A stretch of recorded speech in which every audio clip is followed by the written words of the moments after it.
باللہ من الشیطان اللعین الرجیم بسم اللہ الرحمن الرحیم الحمدللہ الذی ہدانا لہذا وما کننا لنہتدی لولا ان ہدانا اللہ لقد جاءت رسل ربنا بالحق الصلاۃ والسلام والتحیۃ والاکرام علی سید اصل ما فی الوجود سر اللہ فی کل موجود نقطۃ دائرۃ الوجود صاحب لواء الحمد والمقام المحمود مولا و مولا الثقلین جد الحسن والحسین ابی القاسم محمد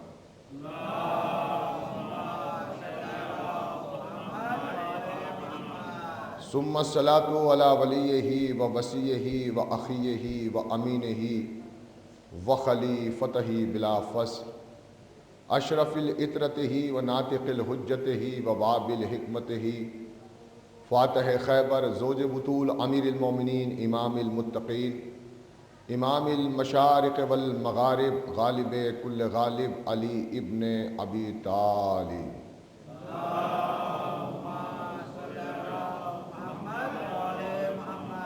وأہل بیتہ الطیبین الطاہرین المعصومین المظلومین ولعنۃ اللہ الأعداء مجمعین من یومنا ھذا الی یوم الدین وقولہ الحق بسم اللہ الرحمن الرحیم ان الدین عند اللہ الاسلام صلوات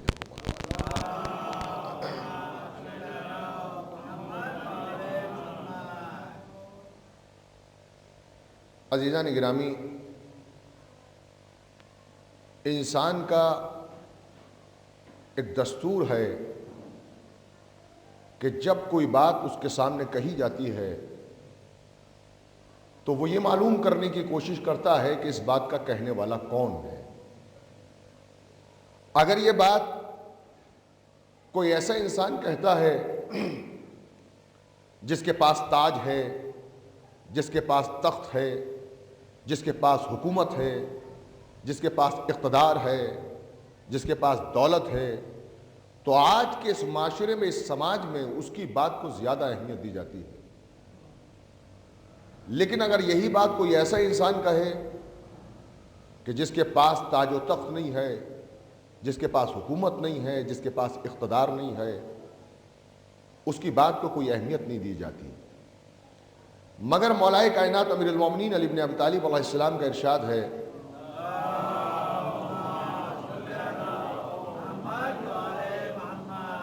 کہ یہ نہ دیکھو کون کہہ رہا ہے، بلکہ اس بات کا جائزہ لو کیا کہا جا رہا ہے۔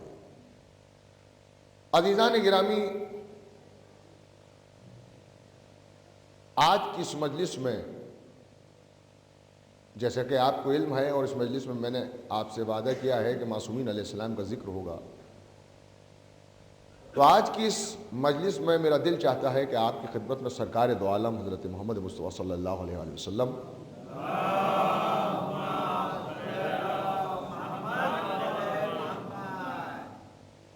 کی زندگی سے متعلق، ان کی سیرت سے متعلق کچھ عرض کیا جائے۔ لیکن عزیزان گرامی، اگر پیغمبر کی زندگی چند حیثیتوں سے ہمارے سامنے آئی ہوتی تو اس کا ذکر کرنا بڑا آسان کام تھا، لیکن پیغمبر اسلام کی زندگی اتنی حیثیتوں سے ہمارے سامنے آتی ہے کہ جس کا بیان کرنا بڑا مشکل کام ہے۔ پیغمبر کی زندگی ایک جج کی زندگی بھی ہے، ایک معمار معاشرے کی زندگی بھی ہے، ایک فاتح و حکمراں کی زندگی بھی ہے، ایک مزدور کی زندگی بھی ہے، نہ جانے کتنی زندگیاں ہیں جو زندگی رسالت اپنے دامن میں لیے ہوئے ہیں۔ گویا ایک دریا ہے، دریا جس میں لاکھوں زندگیوں کے سوتے پھوٹ رہے ہیں۔ عزیزان گرامی، تو اس زندگی کا بیان کرے تو کون کرے؟ اور یہ بات میں نہیں کہہ رہا، بلکہ ایک شخص نے مولائے کائنات سے سوال کیا، یا علی، آپ کا دعویٰ ہے سلونی سلونی قبل ان تفقدونی، یا علی یہ فرمائیے کہ پیغمبر اسلام کی زندگی کیا ہے، ان کی سیرت کیا ہے، تو علی بن ابی طالب علیہ السلام نے اپنے مقام پر سوچا کہ اگر پیغمبر کی زندگی چند حیثیتوں سے سامنے آئی ہوتی تو بیان کرنا بڑا آسان تھا۔ تو پیغمبر اسلام کی زندگی بیان کرنے کے لیے مولا کائنات نے نیا انداز اختیار کیا۔ آپ نے اس سائل سے دریافت کیا کہ یہ بتاؤ کہ دنیا میں کتنی چیزیں پائی جاتی ہیں۔ وہ شخص متحیر ہو کر تعجب سے یہ کہتا ہے کہ یا علی، دنیا میں اس کثرت سے چیزیں پائی جاتی ہیں کہ جس کا شمار کرنا بڑا مشکل کام ہے۔ تو مولا کائنات نے فرمایا کہ سن، خداوند عالم قرآن مجید میں دنیا کی چیزوں کو قلیل کہہ رہا ہے، اور تو جب قلیل کا احاطہ نہ کر سکا تو میں پیغمبر کے اخلاق کو کیوں کر بیان کر سکتا ہوں۔ صلوات تو پڑھے محمد و آل محمد۔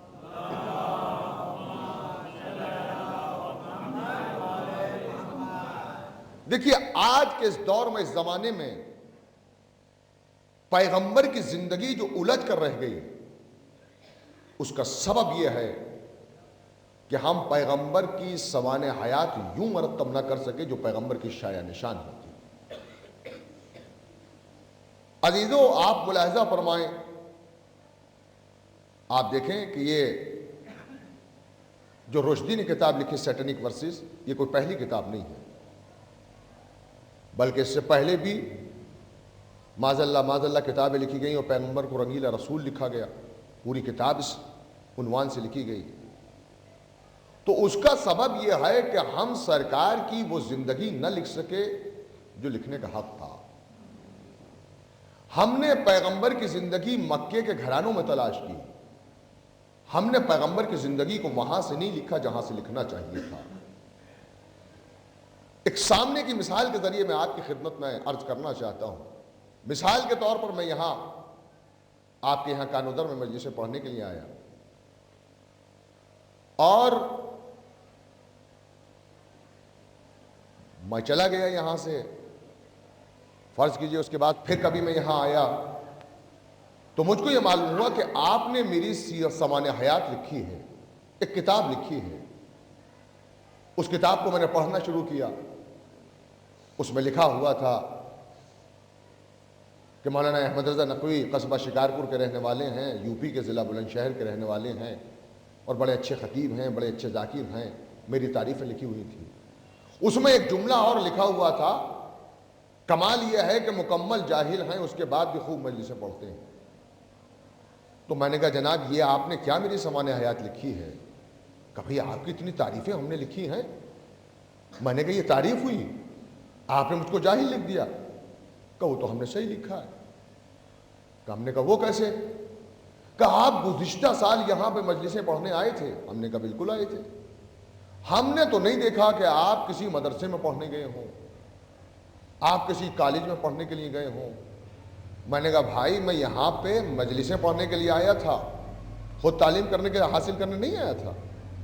اگر میری تعلیم کے بارے میں معلومات کرنا ہے تو شکارپور سے کرو، کہاں سے میں نے انٹر کیا، کہاں سے میں نے گریجویشن کیا، کہاں سے میں نے پوسٹ گریجویٹ کیا۔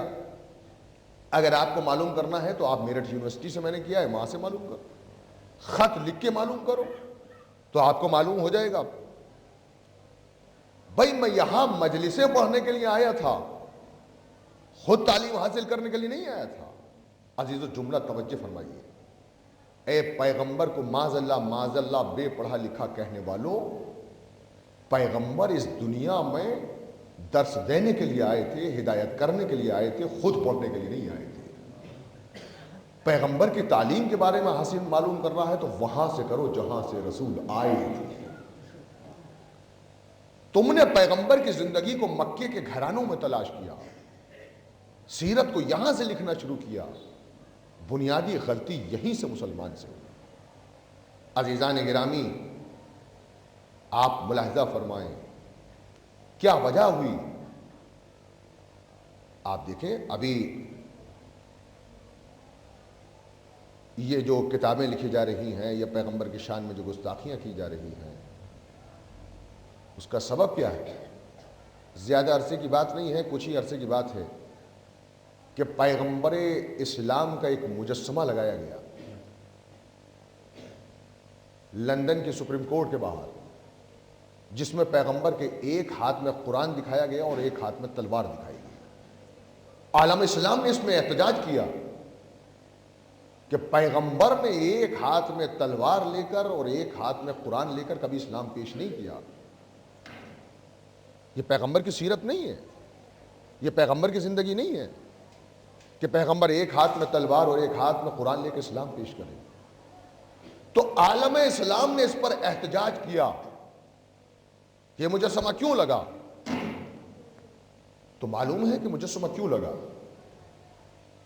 میں آپ کی خدمت میں عرض کروں کہ ایک رائٹر گزرا ہے گبن، انتہائی متعصب مزاج انگریز رائٹر، اس نے یہ لکھا کہ محمد دی sword in one hand and the Quran in other hand executed thrown in the رہبران room and the javelin۔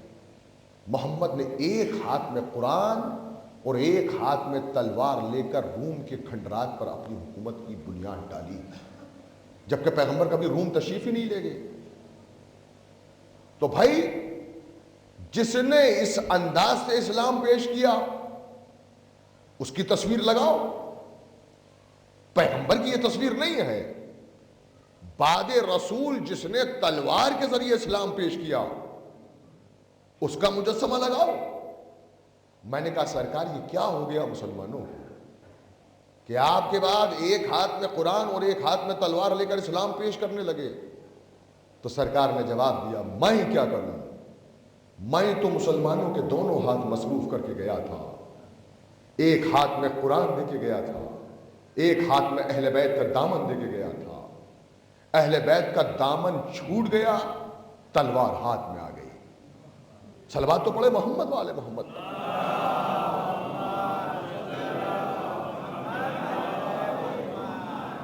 اسلام کا دہشت گردی سے کوئی تعلق نہیں ہے، لیکن جب سیرت رسول کو نظر انداز کیا گیا تو نتیجہ یہ ہوا کہ ٹیررزم کا نام جہاد دیا گیا کہ یہ جہاد ہے۔ عزیزان گرامی آپ ملاحظہ فرمائیں، میں آپ کی خدمت میں عرض کروں جہاد کہتے کسے ہیں؟ دیکھیے جہاد جو ہے وہ ایک عبادت ہے، جہاد عبادت ہے۔ جس سلسلہ عبادت میں نماز ہے، روزہ ہے، اسی سلسلے میں جہاد بھی ہے۔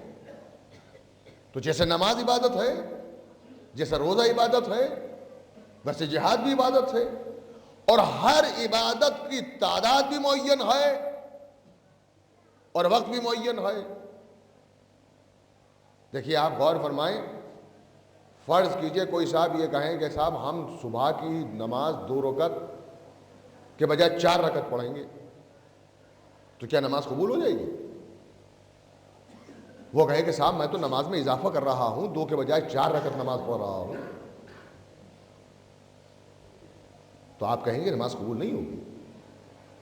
اچھا آپ کہیں کہ ہم 2 رکعت ہی نماز پڑھیں گے مگر واجب کی نیت سے سورج کے طلوع ہونے کے بعد پڑھیں، تو بھی نماز نہیں ہوگی۔ قضا ہوگی تو قضا پڑھیں، اس لیے کہ نماز کا وقت معین ہے، تعداد معین ہے۔ انہوں نے کہا ہم ماہ رمضان میں روزے نہیں رکھیں گے، رجب اور شعبان میں رمضان کے روزوں کی نیت سے روزے رکھیں گے، آپ کے روزے ہی قبول نہیں ہوں گے۔ انہوں نے کہا ہم 30 روزے نہیں رکھیں گے بلکہ ہم ماہ رمضان کے روزوں کی نیت 15 روزوں پر ختم کر دیں گے۔ دیکھیے وہ الگ بات ہے کہ اگر یہ نیت ہو کسی سبب سے 15 روزہ رکھے تو اس کا ثواب مل جائے گا، لیکن یہ ہو کہ نہیں 30 روزے نہیں ہیں واجب، 15 واجب ہیں، تو ایک بھی روزہ قبول نہیں ہوگا۔ اسلام میں نیت کا بڑا دخل ہے۔ دوسری چیز یہ انہوں نے کہا صاحب ہم حج تو کریں گے مگر حج کے مہینے میں نہیں کریں گے، رجب اور شعبان میں حج کریں گے، تو آپ کا حج بھی قبول نہیں ہوگا۔ اجی حج قبول کرنے کی بات چھوڑیے، آپ دائرہ اسلام سے رخصت ہو جائیں گے۔ تو ہر عبادت کا ایک وقت معین ہے، تعداد معین ہے۔ عزیزان گرامی یاد رکھیے گا جہاد کا بھی وقت معین ہے، کب جہاد ہوگا کب نہیں ہوگا۔ پیغمبر اسلام نے مکے میں دیکھا کہ جہاد کا حکم نہیں ہے، تلوار نہیں نکالی۔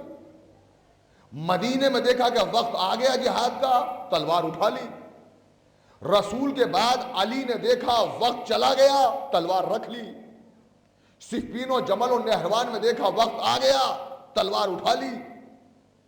علی کے بعد حسن نے دیکھا وقت چلا گیا، تلوار رکھ لی۔ کربلا میں حسین نے دیکھا وقت آ گیا، تلوار اٹھا لی۔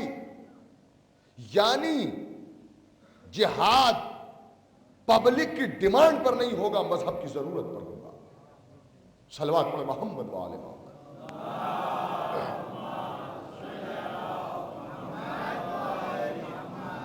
بس اپنے آپ کی خدمت میں ایک بات اور عرض کرنا ہے، سیرت رسول، پیغمبر کی زندگی لکھنے کے لیے میٹر کیا ہو، مواد کیا ہو؟ تو دیکھیے تاریخ طبری سے پڑھ رہا ہوں، آپ ملاحظہ فرمائیں، تاریخ طبری نے لکھا کہ جس وقت پیغمبر کی ولادت ہوئی تو اللہ نے جبرائیل سے کہا، جبرائیل مہر نبوت کو آب کوثر میں دھو کے لے کے جا۔ اور جبرائیل نے مہر نبوت کو آب کوثر میں دھویا اور اس کے بعد زمین پہ آیا۔ تاریخ طبری میں ہے، طبری لکھتا ہے، اور ایک مرتبہ آمنہ کے آغوش میں رسول ہیں، جبرائیل مہر نبوت کو لے کے آیا، اور اس مہر نبوت کو جسے آب کوثر میں دھو کے لے کے آیا ہے اسے رسول کے شانے پہ لگا دیا۔ اس کے بعد طبری لکھتا ہے دونوں ہونٹوں سے مہر نبوت کو جبرائیل نے چوم لیا۔ اس کے بعد لکھا آدم آئے، در آمنہ پہ سلام کیا، مہر نبوت کو بوسہ دیا۔ شیش آئے، در آمنہ پہ سلام کیا، مہر نبوت کو بوسہ دیا۔ انوش آئے، در آمنہ پہ سلام کیا، مہر نبوت کو بوسہ دیا۔ مہلائیل آئے، در آمنہ پہ سلام کیا، مہر نبوت کو بوسہ دیا۔ یارد آئے، در آمنہ پہ سلام کیا، مہر نبوت کو بوسہ دیا۔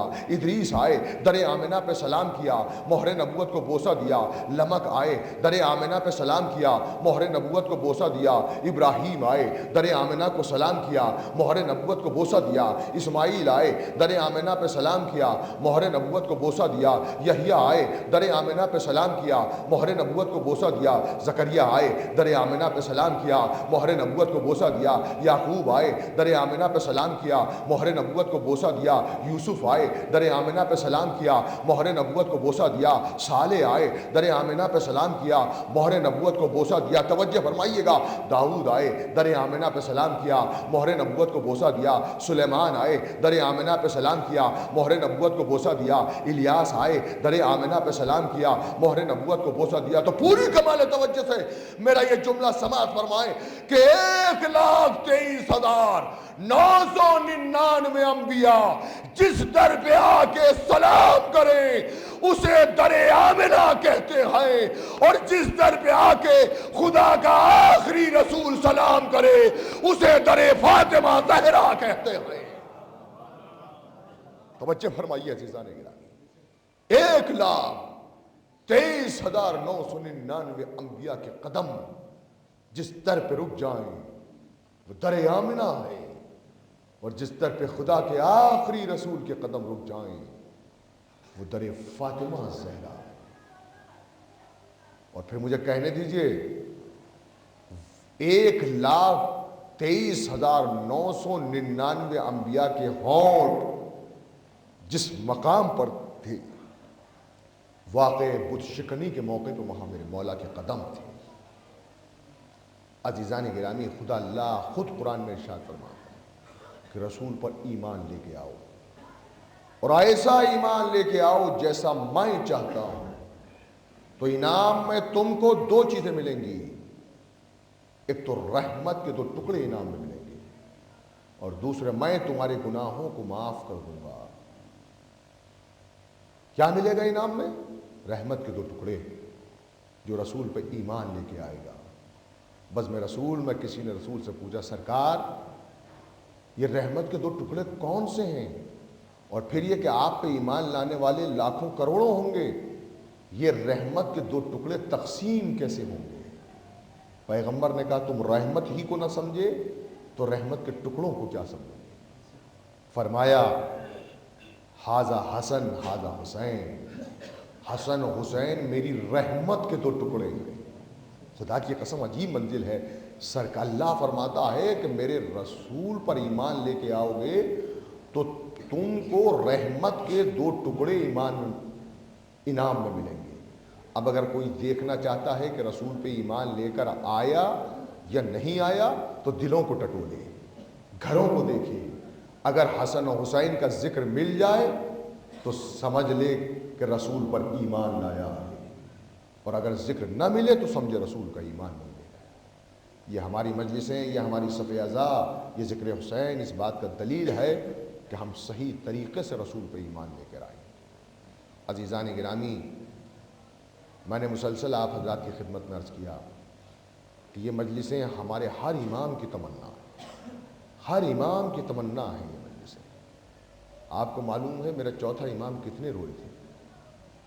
میرے امام ہر وقت گریا، چاہنے والا ہے محب آگے تو حسین کا ذکر، بابا کے مسائل، ہر وقت روتے رہے عزیزوں۔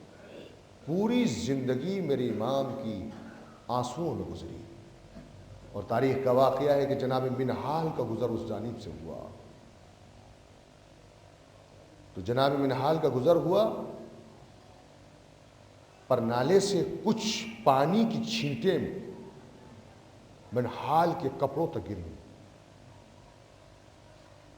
تو ایک مرتبہ جب دق الباب کیا اور کنیز آئی اور کنیز سے کہا کہ وہاں اوپر سے پانی گر رہا ہے، تو کنیز نے کہا یہ پانی نہیں ہے، یہ امام کے آنسو ہیں۔ منہال چاہنے والے تھے، گھبرا گئے، امام کی خدمت میں پہنچے اور ایک جملہ کہا، مولا کب تک روئیے گا؟ مولا کب تک آنسو بہائیں گے؟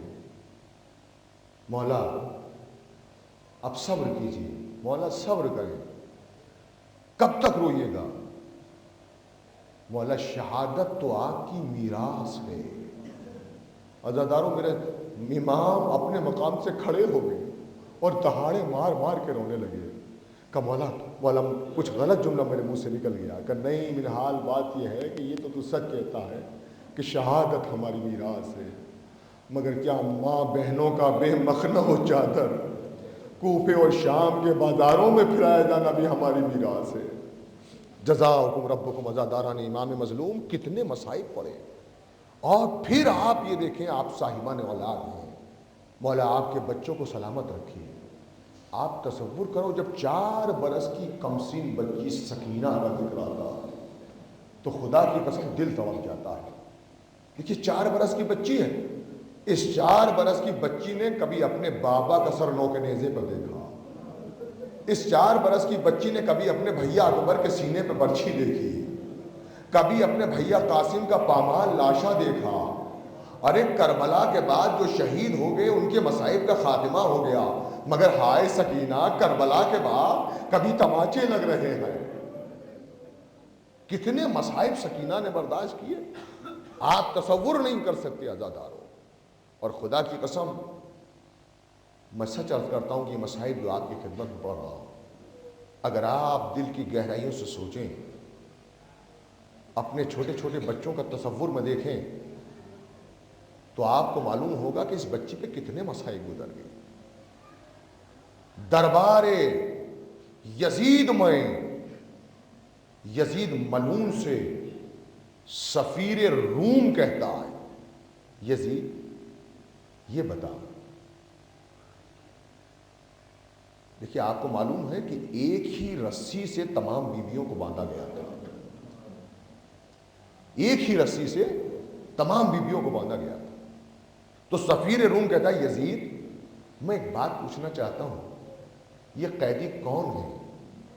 کس جرم کی تو نے انہیں سزا دی ہے؟ آخر ان کی خطا کیا تھی؟ کہا تو کیوں پوچھنا چاہتا؟ کہ یزید اور تو کوئی بات نہیں، بس ایک بات ہے، تو نے ان تمام بیویوں کو ایک رسی سے باندھا۔ کہا پھر کیا کہنا چاہتا ہے؟ کہ بات یہ ہے کہ یزید اسی رسی سے ایک کمسن بچی بھی بندھی ہوئی ہے، اور یزید بات یہ ہے کہ سب کے بازوؤں میں رسی ہے، اس کی گردن میں رسی ہے۔ خدا کی قسم مکمل مسائل ہے یہ جملہ۔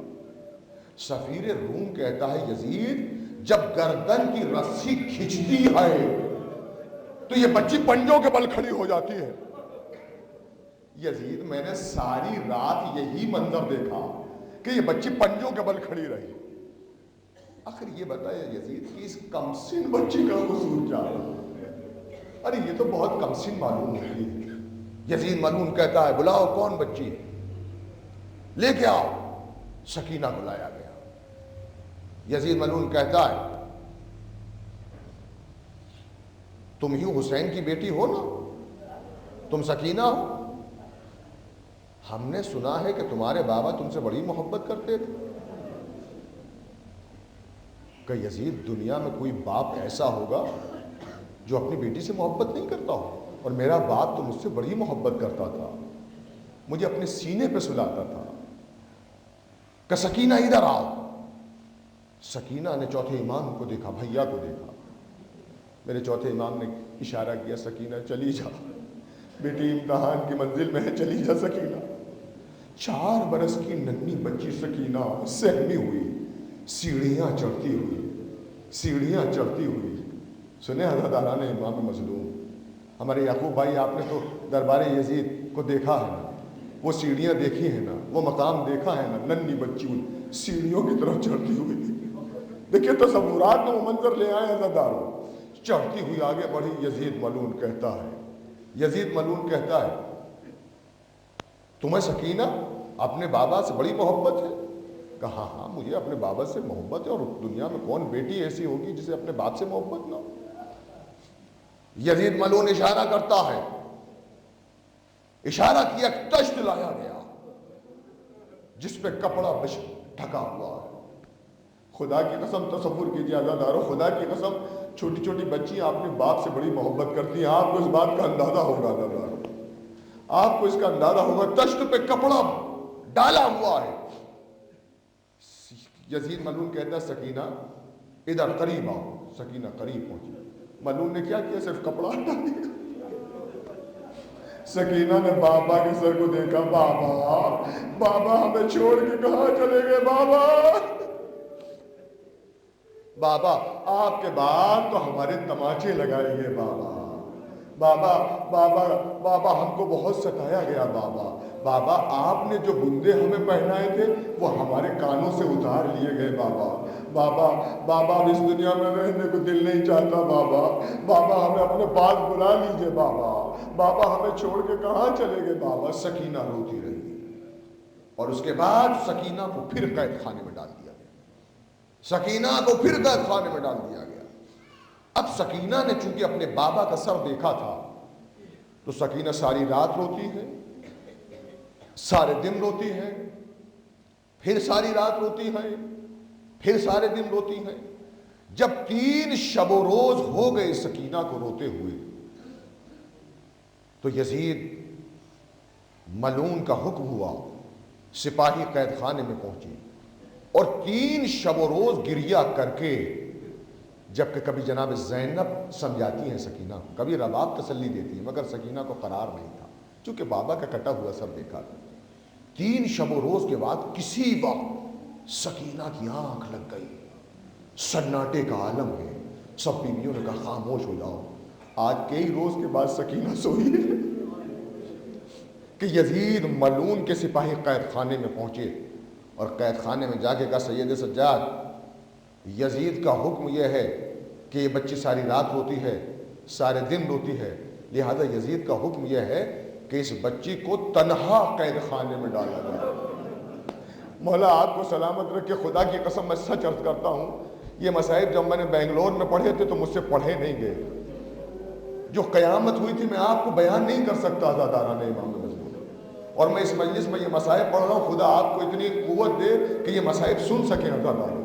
بڑے قیامت کے مصائب ہے عزاداروں. تصور کرو کہ 4 برس کی بچی ہے سکینہ، 4 برس کی بچی سکینہ، اور ملعون کہتے ہیں کہ اسے تنہا قید خانے میں ڈالا جائے گا. ایک مرتبہ میرے بیمار امام ہتھکڑیوں کو پہنے ہوئے، بیڑیوں کو پہنے ہوئے سکینہ کو بیدار کیا، اور بیدار کر کے سنیں گے کیا جملہ کہا؟ میں نہ کہتا تھا بیٹی نہ رو، اے میری بہن سکینہ میں نہ کہتا تھا نہ رو، بیٹی اب تجھے تنہا قید خانے میں ڈالا جائے گا. اے میری بہن تجھے تنہا قید خانے میں ڈالا جائے گا۔ سکینہ کہتی ہے نہیں بھیا، نہیں بھیا، میں تنہا نہ رہ سکوں گی بھیا، بھیا ان سے کہہ دو اب میں بابا کو یاد کر کے نہ رہوں گی، اب میں بابا کو یاد کر کے نہ رہوں گی، ان سے کہہ دو اب میں بابا کو یاد کر کے نہ رہوں گی۔ سکینہ کبھی زینب کہتی ہے پھوپھی اماں، زینب سے کہتی ہے پھوپھی اماں ان سے کہہ دیجئے اب میں بابا کو یاد کر کے نہ رہوں گی پھوپھی اماں، میں تنہا قید خانے میں نہ رہ سکوں گی۔ سپاہی ملون کہتے ہیں کہ جلد بچی کو لے کے چلو۔ میرے سید سجاد ہتھ گڑیاں پہنے ہوئے سکینہ کو لیا، سکینہ نے اپنی دونوں باہیں سید سجاد کے گردن میں ڈال دی، روتا ہوا میرا امام سکینہ کو لیے ہوئے آگے آگے پیچھے پیچھے سپاہی کہ ایک مرتبہ قید خانہ آیا، ایک قید خانہ آیا، قید خانے کا دروازہ کھلا کہ جیسے ہی امام نے قدم رکھا اندھیرا ہے، نہ روشنی ہے نہ ہوا ہے۔ سکینہ کہتی بھیا بھیا یہاں نہ رہ سکوں گی بھیا، بھیا نہ تو یہاں روشنی ہے نہ ہوا ہے بھیا، بھیا میرا دم گھٹ جائے گا بھیا، میں نہ رہ سکوں گی۔ اسی قید خانے سے ملا ہوا دوسرا قید خانہ، اسی سے ملا ہوا تیسرا قید خانہ، اسی سے ملا ہوا چوتھا قید خانہ۔ جب ساتواں قید خانہ آیا میرے امام نے سکینہ کو قید خانے میں اتارنا چاہا، سکینہ نے ہاتھوں کی گرفت کو مضبوط کر لیا، بھیا بھیا مجھے چھوڑ کے نہ جا بھیا، بھیا اس قید خانے میں میں نہ رہ سکوں گی بھیا، بھیا میں نہ رہ سکوں گی۔ جیسے ہی سکینہ نے اپنے ہاتھوں کو مضبوط کیا کسی نے بیمار امام کے نیزہ مارا، ادھر نیزہ لگا، سکینہ نے ہاتھوں کو چھوڑ دیا۔ اے بھیا بھیا مجھے چھوڑ کے نہ جا، اے بھیا میں اس قید خانے میں کیسے رہوں گی بھیا۔ سیعلم الذین ظلموا ایہم یقدرون لعنۃ اللہ۔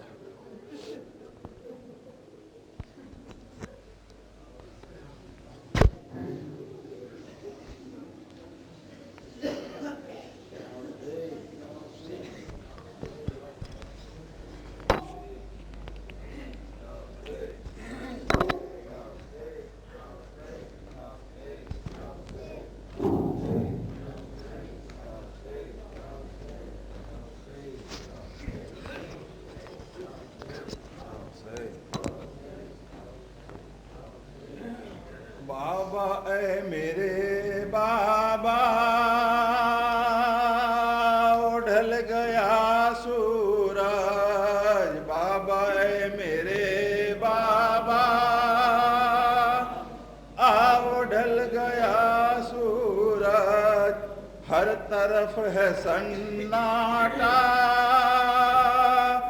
آؤ ڈھل گیا سورج، بابا اے میرے بابا آؤ ڈھل گیا سورج، صرف اپنے سینے پر سب گزار لینے دو، صرف اپنے سینے پر سب گزار لینے دو، صبح پھر چلے جانا ڈھل گیا سورج،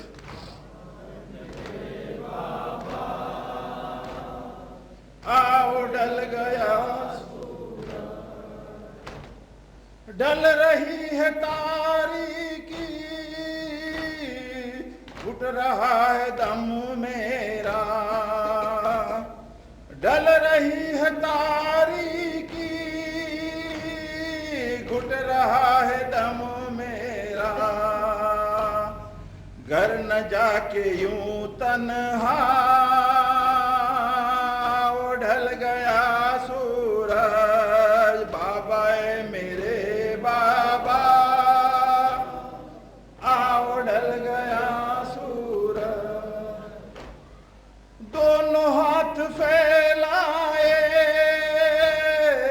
میں تمہیں بلاتی ہوں، دونوں ہاتھ پھیلائے میں تمہیں بلاتی ہوں،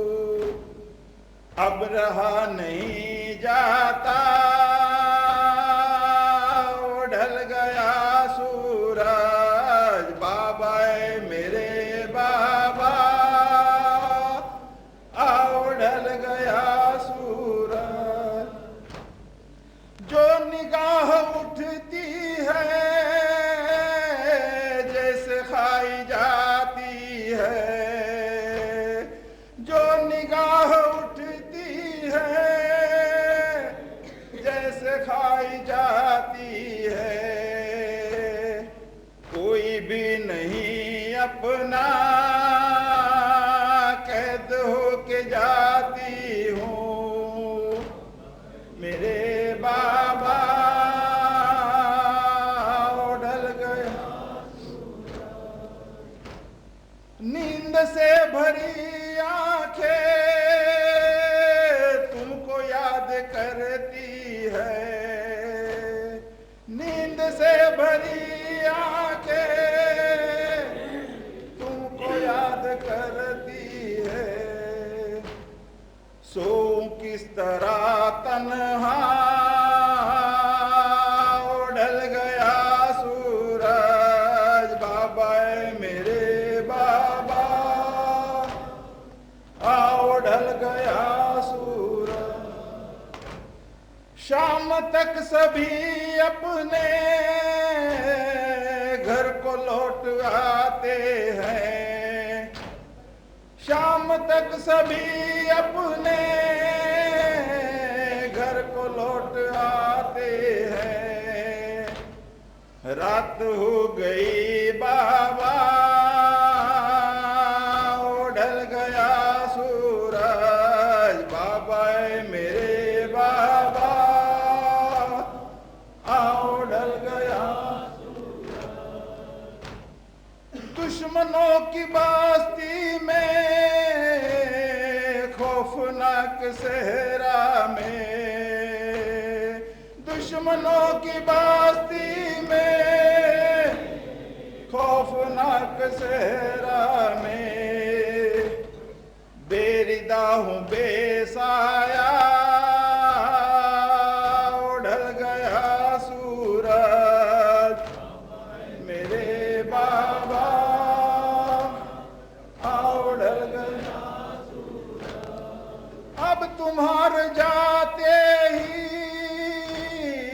گھر جلے چھنی چادر، اب تمہارے جاتے ہی گھر جلے چھنی چادر، ہم سے پھر گئی دنیا آؤ ڈھل گیا سورج، بابا اے میرے آؤ ڈھل گیا سورج، دیر ہو چکی کتنی دل لگا ہے گھبرانے، دیر ہو چکی کتنی دل لگا ہے گھبرانے، دیکھتی ہوں میں راستہ ڈھل گیا سورج، اے میرے بابا آؤ ڈھل گیا سورج، کیا تمہیں گوارا ہے میں یتیم کہلاؤں، کیا تمہیں گوارا ہے میں یتیم کہلاؤں، تم تو ہو میرے بابا ڈھل گیا سورج، بابا اے میرے بابا ڈھل گیا سورج، آج بھی شروع رکھتا روزے سکینہ پر، آج بھی شروع رکھتا روزے سکینہ پر، گونجتا ہے یہ نوحہ ڈھل گیا سورج، بابا اے میرے بابا آؤ ڈھل گیا سورج، یا حسین یا حسین یا حسین یا حسین یا حسین یا حسین،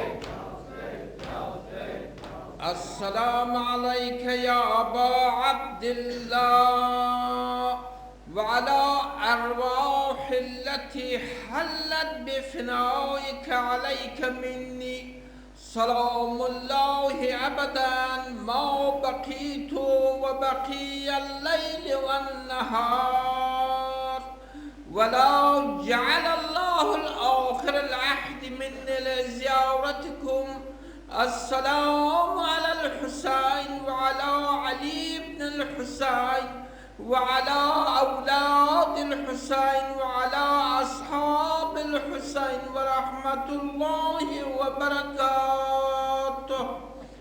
السلام عليك يا مولاي يا شمس الضحى يا غريب الغرباء. السلام عليك يا معين الضعفاء والفقراء. السلام عليك يا مغيث الشيعة والزوار في يوم الجزاء. السلام عليك يا سلطان يا أبا الحسن يا علي بن موسى أيها الرضا ورحمة الله وبركاته. السلام عليك يا مولاي يا صاحب العصر والزمان. السلام عليك يا خليفة الرحمن. السلام عليك يا شريك القرآن. السلام عليك يا مظهر الإيمان. السلام عليك يا إمام الإنس والجان. عجل الله تعالى في زورك الفرج وسهل الله لك المخرج وجعلنا من أنصارك وأعوانك ورحمة الله وبركاته.